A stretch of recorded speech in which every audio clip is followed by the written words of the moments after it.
welcome to this interview. I'm Irina Milova and I'm absolutely delighted to have Precious Wilson with us today.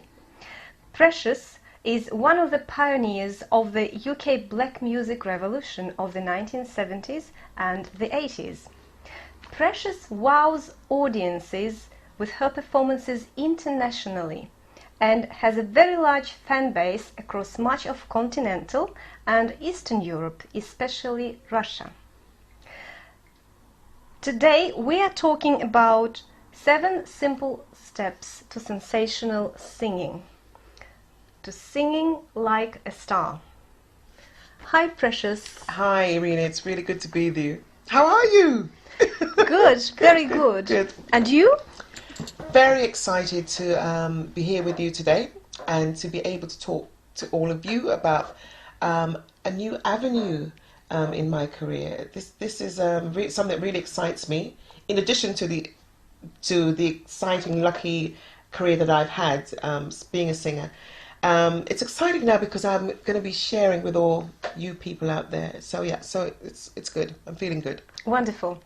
Let us start. Now the first question would be about the background. If you could actually tell us a little bit about your background and how you made the way to success in the field. Do you know that's an interesting question, because I never cease to be amazed about the fact that I'm still doing what I love for so many years.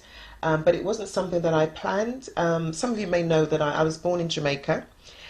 Bali country, yeah man.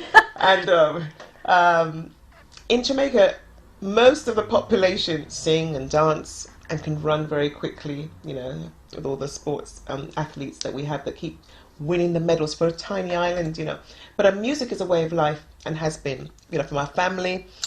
And it's interesting, just recently I discovered that singing is something that's in my family. My mother sings. I've got 2 brothers that sings. My mother's aunts sang professionally, and so, you know, I thought it was just an accident that I ended up singing. But as a child, singing was something that everybody did, and nobody actually thought I was going to do a career in doing it because everybody could do it, and it wasn't a proper job, you know, like being a doctor, a teacher, a nurse. So I didn't plan to become a singer. But when I was about 7 years old, my mother decided that she wanted to go to the green and pleasant lands of England where the streets were paved with gold, allegedly, to just give me a better opportunity, a better start of life that she thought. And it wasn't until age 14 when my mum changed her mind and said, oh, we need to send you to America now because we need to, you know, give you all the opportunities of life. And I went to America to live with my aunt, and she was very strict, you know, gosh. And I remember it was just myself and my cousin, my aunt's daughter, who was 3 years older than me, and she wasn't allowed out of the house.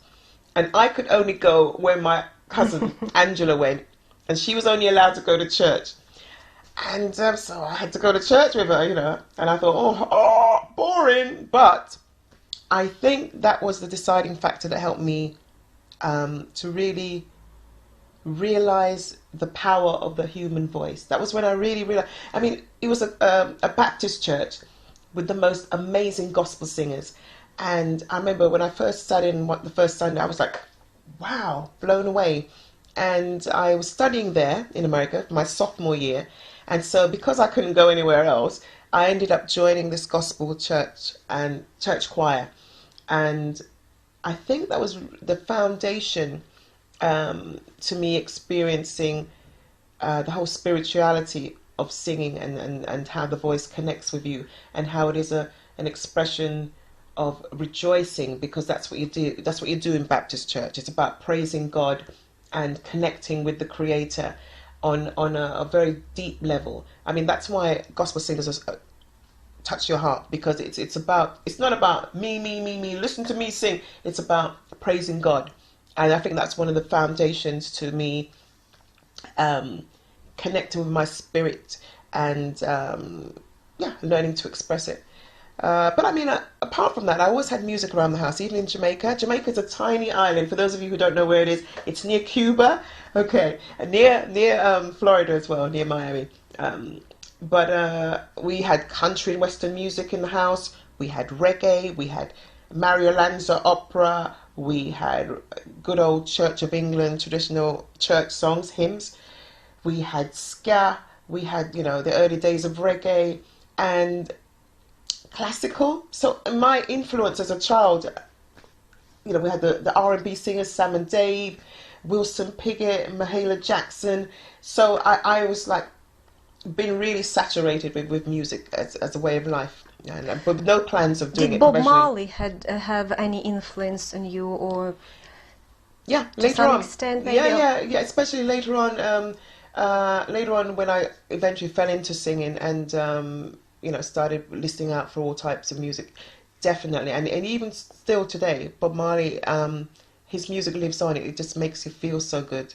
Yeah, definitely, and it influenced me. Bob Marley's music influenced me because it made me realize how much music can touch the world. And everywhere I go, you say, "Oh, I'm from Jamaica," and even if they don't know where Jamaica is, you say Bob Marley. It's like, "Oh yeah." So yeah. He's I'm proud of somebody to come from the same place as me, like him. Yeah. Thank you. That's a great beginning. I'm very curious about, well, for someone who is going to start now, what would you recommend? What would be a good starting point? I think a good starting point to a beginner who's contemplating becoming a singer is going from how singing makes you feel. If you're passionate about it, if it's something that really makes you feel good and you're really interested in it, start from there. It starts from, like most things, if you really have a deep interest in it and it's something that you do anyway, where no one has to make you do it, that's a good place to start. Yeah. Right. Start from your own passion. Right. I was actually planning to ask you about what it actually took you to find your passion. And you were talking there about being a teenager. You were 14 years old, going to a Baptist church and making your way all the way to success. You've done the show in the Kremlin. You performed for the Queen, for the Queen of England. So you recorded the soundtrack for one of the Michael Douglas movies. Jewel of the Right, Nile. yes. Yeah. So how would you outline maybe some steps which are crucial, which are important on the way to success in the field? Well, I mean, to be honest, none of this was planned. It's a whole big accident. I don't know what happened, who dragged me here, but no, but seriously, none of it was planned. I mean, the guys in the band, I started with professionally in a band called Eruption, and I don't think any of us. Well, I mean, okay, speaking for myself, I did not even realize it was a business. I didn't realize that music business because I was having such a good time. Right, It was such yes. fun, and and I just see from an early age, I was always a little bit of a show off. I was a little bit of a clown. Anything for attention, anything to make people laugh and bring a smile to their face. Ask some of my friends, they'll tell you, I was like the class clown, and so it was very natural to me to perform. Right. And but I didn't have a strategy or a plan to say, oh well, one day I'm going to go into the world and travel all. No, I just, for the joy of the moment, to really enjoy and make the best of that moment. Really, it was all about one moment, staying present in that moment. Next show, next day, enjoy that day. Next concert, rehearse and really perfect what we were doing. And it's been a career that I've taken one day at a time. There was no plan, no strategy. But it was always led by feeling good about what I was singing and wanting to impact people in whatever way. And obviously in this case it was through my songs, through my singing. So that was my main prime desire always, you know, to leave an effect on people at the end of each performance, at the end of each song. Yeah. Great, so that was the main yes. motivator. So you were led by your desire and you were led by your passion. Yep, absolutely. Yeah. So that's a tip for you, you know, let that lead the way, your passion. Yeah. Okay. So shall we just maybe outline some more tips for our listeners? Mm-hmm. And what would you say someone should know in order to be successful in singing like Precious Wilson? Yeah.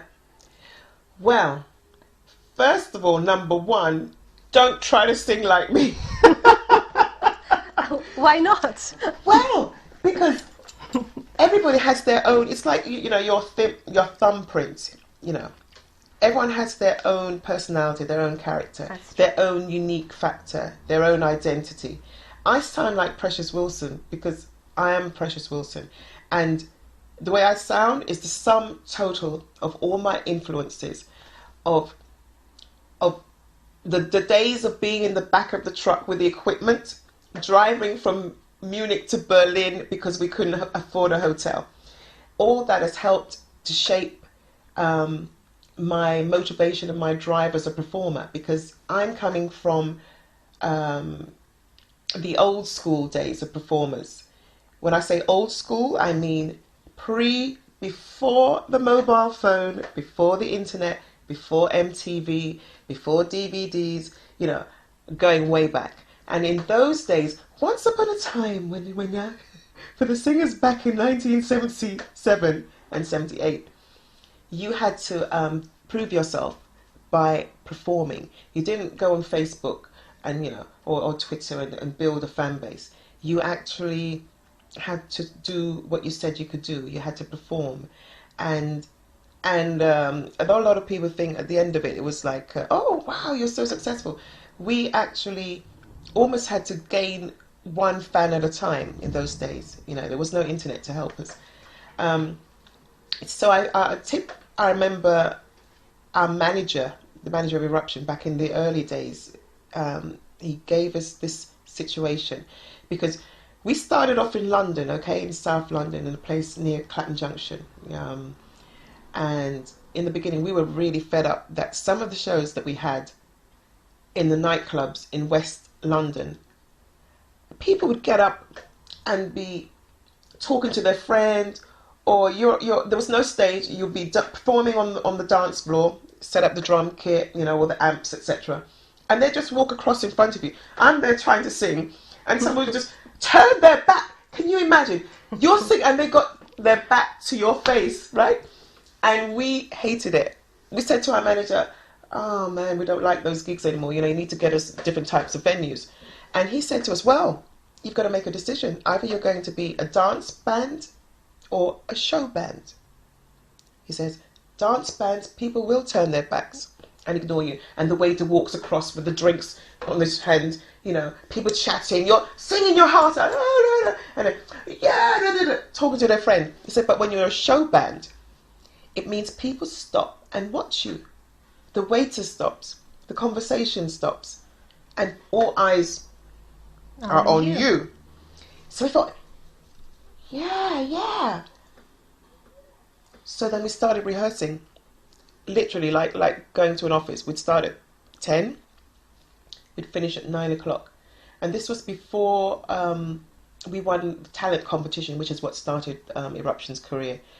And this was before we went to Germany and met Frank Farian, who was Boney M's producer. We decided, you know, it's making that decision that we wanted to be a show band, that we were going to make people stop and pay attention. And so my tip is, if you want to be a singer, is you know, what makes you stand out? What is the difference between you and the next person? Why somebody should buy a ticket to come and watch you perform? Why should they even take time out of their life to listen or to watch you? So I think it's such a competitive world now, especially with the internet. So you need to use your unique talent, find what your strong point is, find what the character is in your voice, and amplify that, and nurture that. Irina asked me how does anyone learn to be like Precious Wilson. The answer is don't learn to be like Precious Wilson. Find out what makes your voice special, what makes you special as a performer, and build on that. Right. So it's about your identity. Yep. It's about your positioning. It's like in any business. Yep. So you need to go for your unique selling point. Yeah. And you need to know your big why. Yeah. Why are you there? The good thing Why is, are you yeah, the good thing is that it seems like, oh my God, have I got all these things? Can I tick that box? No, usually you can tell already if you have those ingredients. It's like you just meet, for example, all these talent competitions all over the world in all different countries. And you, as the audience sitting at home, somebody comes and starts to sing, you think, wow, that person's got it. And so it's recognizing that in yourself, or even get feedback from people. Say, what makes me different? What do I have about me that I can strengthen, which will make me different from the other people? Exactly. Yeah. Exactly. Don't try and copy. I mean, obviously, in the beginning, you are inspired by other singers. I mean, in the beginning, I was inspired by Mahalia Jackson, Gladys Knight, and a lot of the R&B singers. A little bit of the Beatles, catchy hook line songs. But ultimately, it's you need to find a space for yourself. Yeah. Let's unveil a few myths regarding singing like a star. For example, a fear of stage, a fear of holding the way you hold a microphone, a fear of the audience, and a misconception of, a misconception when some people think that it actually takes a lot of efforts and a lot of time and years to become or to start singing like a star. Now, according to your experience, what would you like to say? Well, I mean, effort. Effort is a funny word, because obviously some things require effort and some things are better if they're very effortless. There's certain aspects of becoming a successful singer which are effortless and which require some effort. When you think of something as an effort, does that mean you simply need a skill to develop or something to be learnt? It's a combination of both, because I think that you have natural raw talent and you also sometimes need guidance and a mentor in order to bring out that talent, in order, like you take care of a baby, you've got to nurture the talent, because you've got to bring it together to make it constructive. You'll have a lot of creative energy, but if it's like all over the place and wasted, then ultimately it loses its power and effect. So it's like you need some effort in, or somebody like a management or someone who takes care of guiding you if you are not able to do it yourself. So that requires some kind of thought. But ultimately, I find a lot of talented people sing quite effortlessly. So that aspect of the creativity can be effortless in terms of the voice that is already there. But the effort, on the other hand, that's why I say it's effortless and requires some effort, is that sometimes you need some kind of coaching in order to take care of your voice, in order to improve your voice, to let it last for longevity, and things like to extend the range, and just taking care of it. So that requires some kind of information, some kind of knowledge, and an effort to discipline yourself to do some training. Yeah. But having said that, I just started singing without any of that, because it was just something that I did, But over the years, I have learned that you do need some kind of technical help in order to protect it, especially if you've been singing for a long time and your body changes, you know, there's some effort in taking care of your body, because this is the place where you live. And nutrition, rest and stuff like that. There's an effort in discipline which is needed in order to have a lasting career, things like that. So it is a balance. It is a balance. But over the years, I've found little ways to deal with it, little tips of the trade. Right. Would you maybe like to share a few more tips with us about how to stay on top? Yeah, I mean, obviously, what helps you? Yeah, I mean, to be honest, number one, it's the fan base, the fact that people are even interested in what I do. Because if there was no interest, you know, I wouldn't even be sitting here right now. So, so that's one of the main things, that, you know, people who appreciate the efforts that you make in delivering value in terms of your entertainment, in terms of making them feel good, bringing some kind of happiness into their lives. Tips I would say is to really not just want to be good, but to aim to be as great as you can be. There's a difference between being good and great, and that's what I love about the Americans. The Americans are very much, you know, into going the extra mile. Okay, maybe I'm saying only Americans. I'm not saying that. There are probably British people as well, French, German, Russians, Jamaicans. But Americans have this mindset whereby they're always pushing to get a little bit more, improve each day. Mindset is also good, because, as I said earlier, it wasn't always easy, the road to whatever success that I've achieved. And it's in spite of the obstacles, you know, that's the thing, to push on through in spite of the obstacles which may seem to hold you back.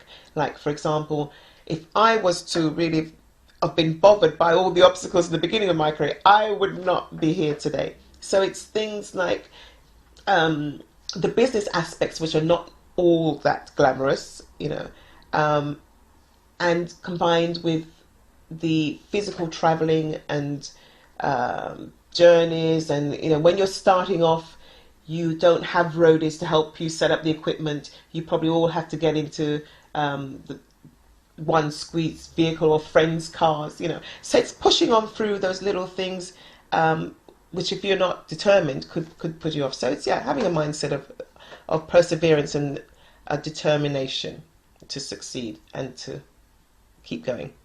Wonderful. Well, those who are watching us may wonder where they can find out more about what you do nowadays, about your performing and things like that. Yeah. How can they contact you? Yeah, you can contact me via my website, preciouswilson.com, or thevocaltouch.com, which is where I share with you all the things that I've learned and helping you to with your voice, whether you want to be a speaker or a singer. I think the voice is such a wonderful communication tool.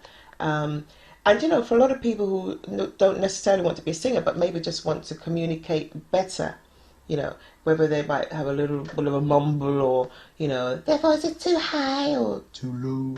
You know, there's all these little tips and advice and some insights that I've had over the years of being a performer and being on the road, and some great interviews with my colleagues in the business, you know, like my friend Liz from Boney M, you know, and just sharing with people what it is that what it takes to be a successful singer. So yeah, and lots of training for your voice, some tips which I've learnt which are really useful. Yeah, so that's what's available. So yeah, preciouswilson.com or thevocaltouch.com. Precious, I would like to thank you for this great interview. Thank you. I'm really grateful for sharing so many secrets and being so open with our listeners today. Pleasure. It's just a shame we haven't got longer, but maybe we could meet again and talk some more. Certainly, certainly. Yeah. So see you soon on another interview, and it is Precious Wilson. Thank you.